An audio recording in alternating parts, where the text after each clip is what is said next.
My ex, M/26, and I, F/26, broke up after a happy year-long relationship. We have only been separated for about a week now. The reason being is he has a corn addiction and he relapsed. The thing is, I am so hurt and angry at him. However, he is my best friend. We moved in together after 4 months of dating, and we are working on separating at the moment. I found out about his corn addiction about 4 months ago. I was using his phone and stumbled upon corn, which led to the conversation and he explaining it's been a problem for a long time. Since then we were continuously arguing about his Instagram following, Snap score, him being secretive and not communicating with me. I told him then that I love and support him and want to be there for him, but if I find corn again I am going to walk out the door. And that's exactly what happened. I was using his phone and saw a link to a live stream which led to a huge deep dive.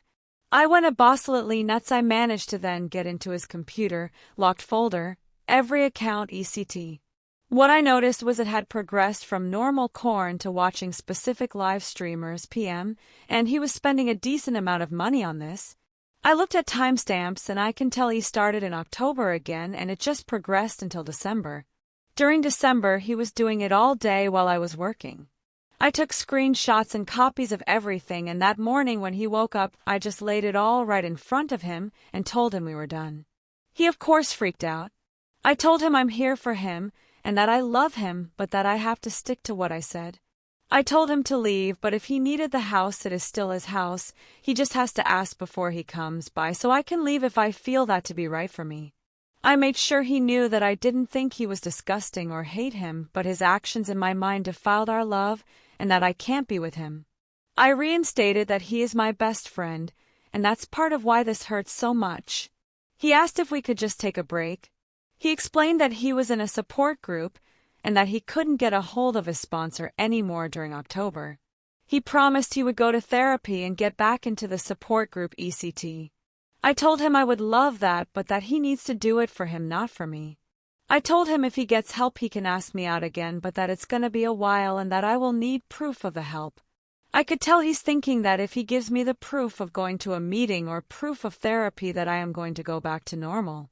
So what happened was he asked if he could come by the house to grab some things and said he had an online meeting and he didn't want to do it in his family's house. His brother and sister-in-law live there with their kids, and he just wanted privacy. He did sit his family down and came out as a corn addict, and his brother is now his accountability partner through a corn blocker app. Either way I said yes because it is still his house and I understand wanting privacy.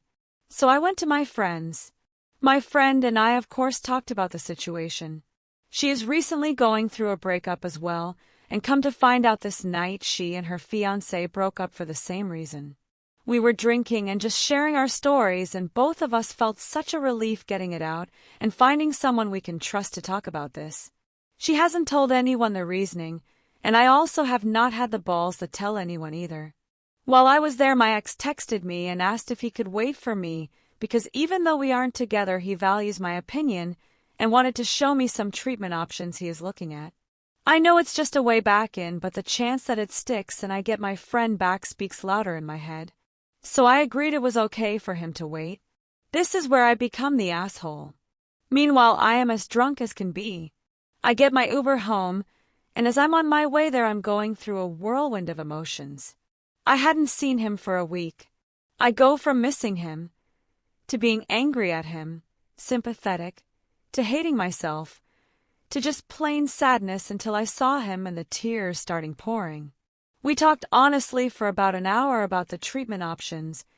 We talked about what's happened outside of that during our week apart, and we even shared some laughs.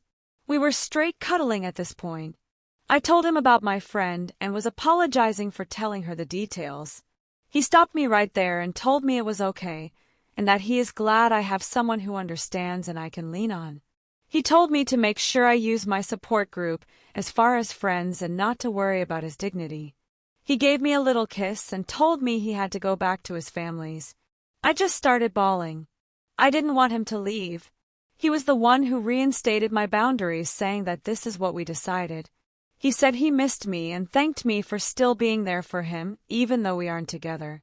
This is where I fucked up. My drunk ass just started making out with him.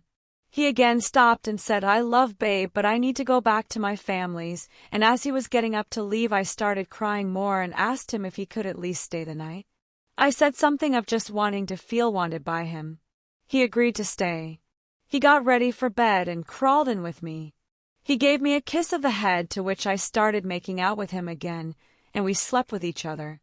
It honestly got a lot out of system in that department, because when he is actively viewing corn, intimacy goes down drastically. He left for work at about 5 a.m. So when I woke up hungover and realizing what I was, filled with regret. I feel selfish beyond words. I basically pressured him to sleep with me. I didn't take no for an answer. And what's worst, I know it was partially full out of anger towards him. I feel icky, to say the least. I don't know really what the parameters of getting clean from corn are, but I feel like having sex isn't one of them. I feel like I could have messed up his personal journey all because I wanted to feel wanted. So AITAH? Also, does anyone know how this affects people battling the addiction?